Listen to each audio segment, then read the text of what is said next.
Hello बच्चों, कैसे हैं आप सभी। आई होप कि आप सभी स्वस्थ, ज़बरदस्त एवं बिंदास होंगे।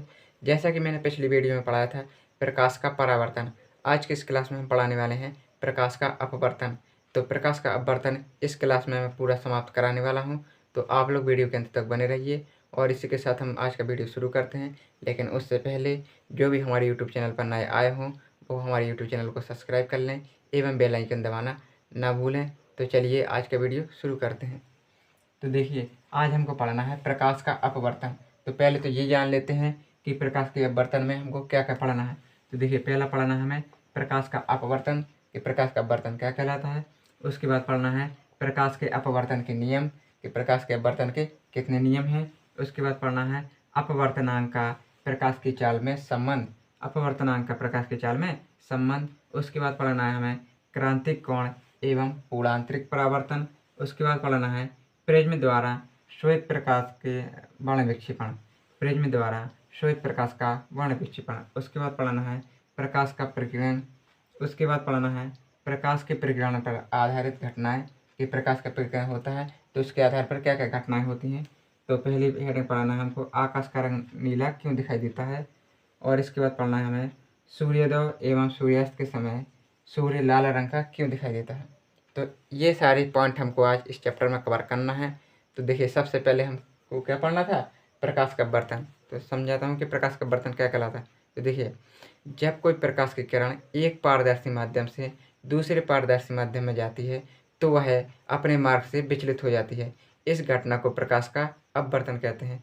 अब आप लोग सोच रहे होंगे कि पारदर्शी माध्यम क्या कहलाता है। तो पारदर्शी माध्यम वे कहलाता है जिस माध्यम से होकर प्रकाश की किरण आसानी से आर पार निकल जाए। मतलब ऐसा पदार्थ जिसमें प्रकाश की किरण आसानी से उसको भेद कर उसके दूसरी ओर निकल जा सके, जैसे कि वायु, जल, कांच। कांच में अगर आप लोग प्रकाश की किरण डालेंगे तो आसानी से उसके पार निकल जाएगी। जल में डालेंगे तो आसानी से उसके पार निकल जाएगी, और वायु में आसानी से निकल जाएगी। तो ये कहलाता है पारदर्शी माध्यम। तो क्या बताया मैंने कि जब कोई प्रकाश की किरण जब कोई प्रकाश की किरण एक पारदर्शी माध्यम से दूसरे पारदर्शी माध्यम में जाती है तो वह किरण अपने मार्ग से विचलित हो जाती है। इस घटना को प्रकाश का अपवर्तन कहते हैं। इसको चित्र द्वारा समझते हैं। देखिए, हमने पहला माध्यम ले लिया है पारदर्शी विरल माध्यम। विरल माध्यम मतलब वायु। दूसरा माध्यम ले लिया है सघन माध्यम। सघन माध्यम में कांच ले लो या जल ले लो, कुछ भी ले सकते हैं। तो देखिए, जब कोई प्रकाश की किरण पहले माध्यम से होकर जाती है और दूसरे माध्यम में जैसे ही प्रवेश करती है तो वह क्या हो जाती है, अभिलंब की ओर झुक जाती है। यह स्थिति कब होती है, जब पहला माध्यम क्या हो, विरल हो, और दूसरा माध्यम क्या हो, सघन हो। तो वह क्या हो जाएगी, अभिलंब की ओर झुक जाएगी। अगर इसका उल्टा कर दिया जाए कि जब कोई प्रकाश की किरण सघन माध्यम से विरल माध्यम में प्रवेश करे तो वह अभिलंब से दूर हट जाती है। देखिए, जब प्रकाश की किरण ये गई है, इसको किस प्रकार जाना था, मैंने ये डॉट डॉट करके लिखा है, इस प्रकार प्रकाश की किरण को जाना था। लेकिन सघन माध्यम से विरल माध्यम में जैसे ही प्रवेश करती है तो वह अभिलंब से दूर हट जाती है। तो प्रकाश की किरण दोनों स्थितियों में हमने देखा कि दोनों स्थितियों में प्रकाश की किरण क्या है, अपने मार्ग से विचलित हो गई है। यहाँ पर देखिए अभिलंब की ओर झुक गई है, यहाँ अभिलंब से दूर हट गई है। तो दोनों स्थितियों में प्रकाश की किरण क्या है, अपने मार्ग से विचलित हो गई है। तो इस प्रकार हम कह सकते हैं कि जब कोई प्रकाश की किरण एक पारदर्शी माध्यम से दूसरे पारदर्शी माध्यम में प्रवेश करती है तो वह अपने मार्ग से विचलित हो जाती है। इस घटना को प्रकाश का अपवर्तन कहते हैं। अगली हेडिंग हमको पढ़ाना था प्रकाश के अपवर्तन के नियम। तो प्रकाश के अपवर्तन के नियम पढ़ना है। उससे पहले मैं बता दूं कि पिछले पार्ट में हमने पढ़ा था प्रकाश का परावर्तन। तो प्रकाश के परावर्तन के भी दो नियम थे, इसी प्रकार से प्रकाश के अपवर्तन के भी दो नियम हैं। देखिए, पहला नियम कहता है कि आपतित किरण एवं अपवर्तित किरण तथा आपतन बिंदु पर डाला गया अभिलंब तीनों एक ही तल में होते हैं। जिस प्रकार से प्रकाश के परावर्तन का पहला नियम पढ़ा था कि आपतित किरण, परावर्तित किरण तथा आपतन बिंदु पर डाला गया अभिलंब तीनों एक ही तल में होते हैं, ठीक उसी प्रकार से प्रकाश का अपवर्तन का भी पहला नियम कहता है कि आपतित किरण तथा अपवर्तित किरण तथा आपतन बिंदु पर डाला गया अभिलंब तीनों एक ही तल में होते हैं। दूसरा नियम कहता है कि आपतन कोण की ज्या, आपतन कोण क्या है, आई है, तो इसकी ज्या क्या हो जाती है, साइन आई। तथा अपवर्तन कोण की ज्या, अपवर्तन कोण क्या है, आर, तो साइन आर। ज्या का मतलब होता है साइन। तो आपतन कोण की ज्या तथा अपवर्तन कोण की ज्या का अनुपात, अनुपात मतलब दोनों का बटा, दोनों का अनुपात क्या होता है, एक नियतांक होता है जिसे हम एस से एन से प्रदर्शित करते हैं। तो दूसरे नियम हमने क्या पढ़ा कि आपतन कोण की ज्या तथा अपवर्तन कोण की ज्या का अनुपात एक नियतांक होता है, जिसको हम कैसे प्रदर्शित करते हैं, एन से प्रदर्शित करते हैं। इसे हम क्या कहते हैं, स्नेल का नियम भी कहते हैं। स्नेल का नियम किसे कहते हैं, जब कोई प्रकाश की किरण किसे कहते हैं, स्नेल का नियम, आपतन कोण की ज्या तथा अपवर्तन कोण की ज्या का अनुपात एक नियतांक होता है, जिसे स्नेल का नियम कहते हैं। इस प्रकार से हमने पढ़ा प्रकाश के अपवर्तन के कितने नियम हैं, दो नियम हैं। पहला नियम क्या कहलाता है, पहला नियम कहलाता है आपतित किरण तथा अपवर्तित किरण तथा आपतन बिंदु पर डाला गया अभिलंब तीनों एक ही तल में होते हैं। दूसरा नियम हमने पढ़ा कि आपतन कोण की ज्या तथा अपवर्तन कोण की ज्या का अनुपात एक नियतांक होता है, जिसे कहाँ से प्रदर्शित करते हैं, एन से प्रदर्शित करते हैं, और इसे स्नेल का नियम भी कहते हैं। एन का यहाँ पर मतलब है अच्छी तरह से कि एक पारदर्शी माध्यम से दूसरे पारदर्शी माध्यम का अपवर्तनांक, एक पारदर्शी माध्यम से दूसरे पारदर्शी माध्यम का अपवर्तनांक। इसके बाद हमको पढ़ना है अपवर्तनांक का प्रकाश की चाल में संबंध। अपवर्तनांक का प्रकाश की चाल में संबंध, जैसे कि क्वेश्चन अगर पूछा जाए कि एक पारदर्शी माध्यम से दूसरे पारदर्शी माध्यम का अपवर्तनांक क्या है, तो देखिए किस प्रकार ज्ञात करते हैं।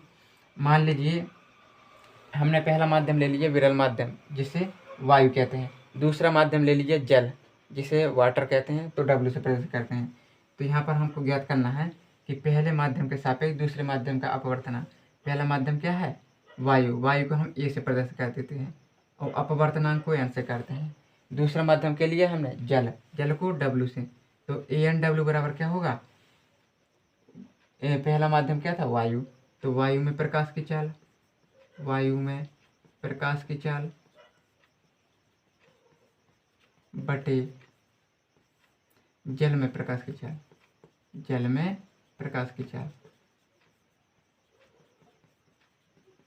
तो इस प्रकार से हम निकालते हैं कि अपवर्तनांक का प्रकाश की चाल में संबंध। तो देखिए अगर पूछा जाए कि एक पारदर्शी माध्यम के सापेक्ष दूसरे पारदर्शी माध्यम का अपवर्तनांक कितना होता है या किस प्रकार ज्ञात करते हैं, तो मैंने बताया कि पहला माध्यम हमने वायु ले लिया, दूसरा माध्यम जल ले लिया, तो किस प्रकार ज्ञात करते हैं, वायु में प्रकाश की चाल बटे जल में प्रकाश की चाल। अगर यहाँ पर कुछ और माध्यम ले लें, मान लो दूसरा माध्यम जल की जगह अपन क्या ले लें, कांच ले लें, तो यहाँ पर हो जाता है कांच में प्रकाश की चाल, मतलब जो माध्यम होगा उस माध्यम में प्रकाश की चाल लिखना पड़ेगा।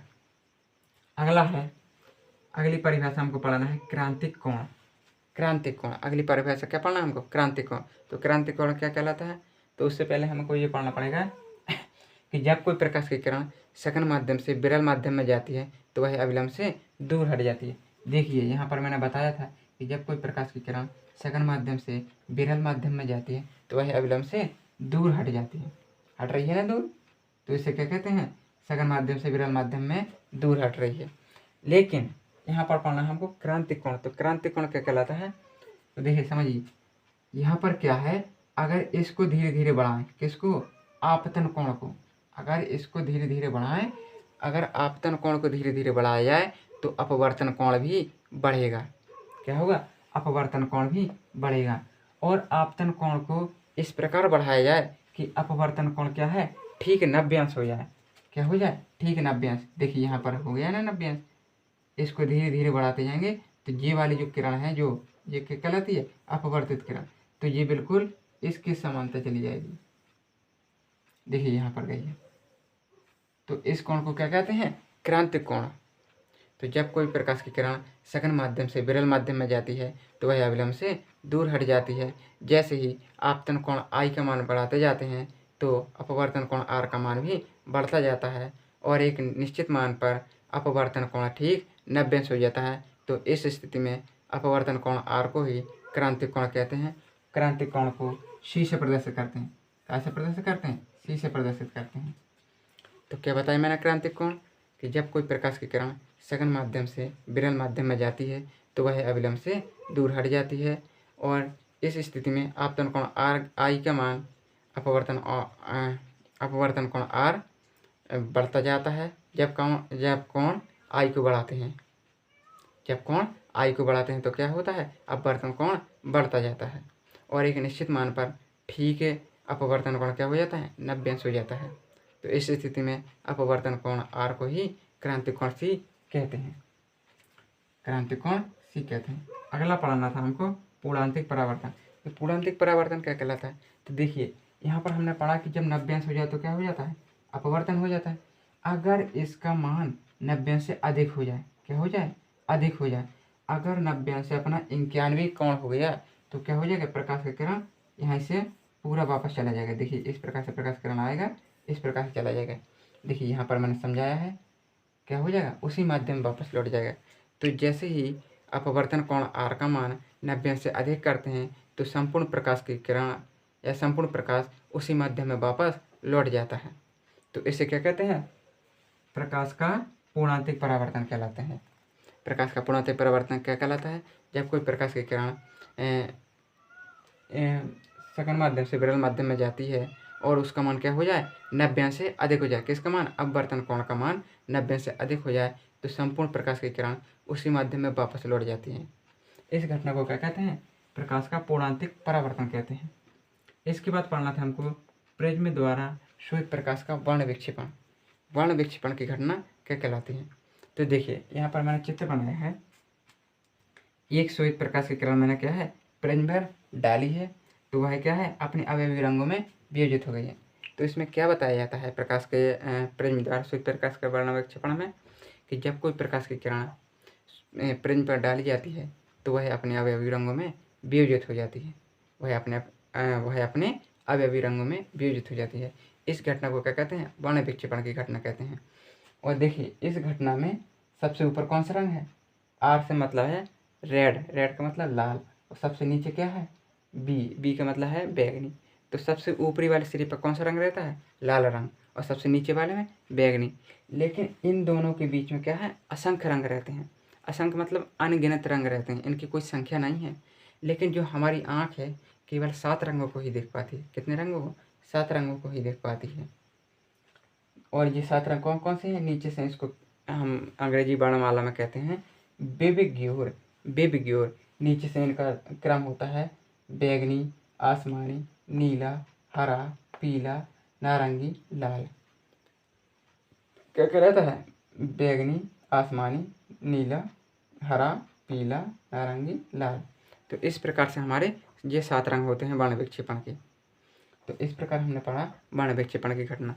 तो इसमें क्या बताया मैंने, कि जब कोई प्रकाश की किरण जब कोई श्वेत प्रकाश की किरण किसी प्रिज्म पर पड़ती है तो वह अपने अवयवी रंगों में वियोजित हो जाती है। इस घटना को क्या कहते हैं, वर्ण विक्षेपण की घटना कहते हैं। और यह कब होती है, यह घटना ज़्यादातर बरसात के मौसम में होती है। देखिए जब पानी बरसता है तो उसकी कुछ बूंद क्या है, बादल में रह जाती हैं, और जैसे ही धूप निकलती है तो प्रकाश की किरण क्या है, उस बूंद पर पड़ती है तो बूंद क्या है, प्रिज्म का आकार ले लेती है। और जब प्रकाश की किरण उस प्रिज्म से होकर जाएगी, या कहे जाए कि उस बूंद से होकर जाती है, तो वह 7 रंगों में विभाजित हो जाती है। तो आसमान में क्या है, इंद्रधनुष दिखने लगता है। यही को क्या कहते हैं, इसी घटना को कहते हैं वर्ण विक्षेपण की घटना कहते हैं। अगला हमको पढ़ना था प्रकाश का प्रकीर्णन। ये प्रकाश का प्रकीर्णन क्या कहलाता है। तो देखिए जब कोई प्रकाश की किरण ऐसे माध्यम में प्रवेश करे जिसमें बहुत ज़्यादा धूल, कण, मिट्टी आदि हों, तो क्या है, जब प्रकाश की किरण ऐसे माध्यम में प्रवेश करेगी जिसमें धूल, कण, मिट्टी हो, तो प्रकाश क्या है, उन कणों से टकराएगा। उन कणों से जब टकराएगा तो प्रकाश क्या है, संपूर्ण वातावरण में फैल जाएगा। संपूर्ण वातावरण में फैल जाएगा। तो इसी को प्रकाश का क्या कहते हैं, प्रकीर्णन कहते हैं। किसको, प्रकाश का चारों ओर फैलने की घटना को क्या कहते हैं, प्रकाश का प्रकीर्णन कहते हैं। तो इसमें क्या बताया जाता है कि जब कोई प्रकाश की किरण किसी ऐसे माध्यम में प्रवेश करे जिसमें बहुत ज़्यादा धूल, कण, मिट्टी आदि हों, तो प्रकाश चारों दिशाओं में फैल जाता है। इस घटना को प्रकाश का प्रकीर्णन कहते हैं। इसके बाद पढ़ना है हमको प्रकाश के प्रकीर्णन के आधार पर घटनाएं। पहली घटना क्या है, आकाश का रंग नीला क्यों दिखाई देता है। तो आकाश का रंग नीला क्यों दिखाई देता है, तो समझिए जब कोई प्रकाश की किरण सूर्य से पृथ्वी पर आती है और पृथ्वी पर क्या है, बहुत ज़्यादा धूल, कण, मिट्टी आदि हैं, तो प्रकाश की किरण क्या है, धूल, कण, मिट्टी से टकराती है और इससे क्या होता है, प्रकाश का प्रकीर्णन होता है। क्या होता है, प्रकाश का प्रकीर्णन, क्योंकि हम पढ़ चुके हैं पिछली परिभाषा में कि प्रकाश का प्रकीर्णन क्या कहलाता है। तो जब प्रकाश धूल कण मिट्टी से टकराता है तो प्रकाश का प्रकीर्णन होता है, और इस प्रकीर्णन की घटना में बैंगनी तथा नीले रंग के प्रकीर्णन लाल रंग की तुलना में 16 गुना अधिक होता है। कितना गुना होता है? 16 गुना अधिक होता है। किसकी तुलना में? लाल रंग की तुलना में। जब ये 16 गुना अधिक होगा तो बैंगनी तथा नीले प्रकाश रंग के प्रकाश की किरणें वातावरण में चारों ओर फैल जाएगी। जब चारों ओर बैंगनी और नीले रंग के प्रकाश की किरण फैल जाएगी तो आकाश में कैसे दिखाई देगा? नीला दिखाई देगा। कैसे दिखाई देगा? नीला दिखाई देगा, क्योंकि लाल रंग की किरणें वैसे ही निकल जाएंगी, क्योंकि उनका क्या है, प्रकीर्णन बहुत कम है, और बैंगनी तथा नीले रंग का प्रकीर्णन 16 गुना अधिक है। किस रंग की तुलना में? लाल रंग की तुलना में। इसलिए आकाश में क्या होता है? नीला दिखाई देता है। तो इसको क्या बताना है? जब कोई प्रकाश की किरण पृथ्वी पर आती है, जब कोई प्रकाश की किरण पृथ्वी पर आती है तो पृथ्वी पर उपस्थित धूल कण मिट्टी से प्रकाश का क्या होता है? प्रकीर्णन होता है। इस प्रकीर्णन की घटना में बैंगनी तथा नीले रंग के प्रकीर्णन लाल रंग की तुलना में क्या होता है? 16 गुना अधिक होता है, जिससे बैंगनी तथा नीले रंग के प्रकाश की किरणें चारों ओर वातावरण में फैल जाती हैं, जिससे आकाश में नीला दिखाई देता है। अगली घटना पढ़ना है हमें, सूर्योदय एवं सूर्यास्त के समय सूर्य लाल रंग का क्यों दिखाई देता है? तो देखिए, जब सूरज उगता है, जिसको क्या कहते हैं? सूरज का उगना, तो वह क्या कहलाता है? सूर्योदय। एवं जब सूर्य छिपता है तो उसे क्या कहते हैं? सूर्यास्त। तो सूर्यास्त एवं सूर्योदय के समय क्या होता है? सूर्य लाल रंग का दिखाई देता है। तो कभी गौर किया कि ये लाल रंग का ही क्यों दिखाई देता और किसी कलर का क्यों नहीं दिखाई देता? तो देखिए, इसका एक कारण है कि जब कोई प्रकाश की किरण सूर्य से पृथ्वी पर आती है तो जब सूर्यास्त और सूर्योदय के समय क्या होता है, ये स्थिति, इनकी स्थिति कुछ इस प्रकार से होती है। किस प्रकार से? देखिए, मान लीजिए ये सूर्यास्त है, ये सूर्योदय है, ये सूर्यास्त है, ये अपनी पृथ्वी है, तो उनको क्या है, बहुत ज़्यादा दूरी तय करनी पड़ती है। कहाँ पर? पृथ्वी पर आने में बहुत ज़्यादा दूरी तय करनी पड़ती है। इसलिए प्रकाश का क्या होता है, जैसे ही पृथ्वी पर प्रवेश करती हैं तो पृथ्वी पर उपस्थित धूल कण मिट्टी में क्या होता है? प्रकाश का प्रकीर्णन होता है। क्या होता है? प्रकाश का प्रकीर्णन। लेकिन इस प्रकीर्णन की घटना में लाल रंग का प्रकीर्णन बहुत ही ज़्यादा अधिक होता है। किसकी तुलना में? बैंगनी तथा नीले रंग की तुलना में। तो बैंगनी तथा नीले रंग की प्रकाश किरणें क्या हो जाती हैं? अलग हो जाती हैं, वो निकल के अलग ही हो जाती हैं, और लाल रंग का प्रकाश क्या है? संपूर्ण वातावरण में फैल जाता है, जिससे सूर्योदय एवं सूर्यास्त के समय सूर्य हमें कैसा दिखाई देता है? लाल रंग का दिखाई देता है। तो इसमें क्या बताना है? इसमें बताना है कि सूर्योदय एवं सूर्यास्त के समय सूर्य को पृथ्वी पर आने में बहुत अधिक दूरी तय करनी पड़ती है, और जैसे ही प्रकाश पृथ्वी पर आता है तो पृथ्वी पर उपस्थित धूल कण मिट्टी में प्रकाश का प्रकीर्णन होता है। इस प्रकीर्णन की घटना में लाल रंग का प्रकीर्णन बैंगनी तथा नीले रंग की तुलना में क्या होता है? बहुत ज़्यादा अधिक होता है, जिससे लाल रंग का प्रकाश संपूर्ण वातावरण में फैल जाता है, और सूर्योदय एवं सूर्यास्त के समय सूर्य हमें लाल रंग का दिखाई देता है। तो इस प्रकार से आज हमने पढ़ा कि प्रकाश का अपवर्तन क्या कहलाता है। इस पूरे टॉपिक को हमने आज डिस्कस किया है। तो इससे संबंधित जो भी आपका डाउट हो या जहाँ पर आपको दिक्कत हो रही हो कि भाई यहाँ पर मुझे समझ में नहीं आया, ये कैसे क्या हो जाता है, तो वो आप कमेंट करके ज़रूर करना कमेंट, ताकि मैं भी समझूँ कि मैंने कहाँ पर थोड़ी समझाने में कसर रखी है या कमी रखी है। और अगर आप लोगों को ये वीडियो पसंद आया हो तो वीडियो को लाइक, कमेंट एवं शेयर करना ना भूलें। मिलते हैं नेक्स्ट वीडियो में, तब तक के लिए जय हिंद, जय भारत।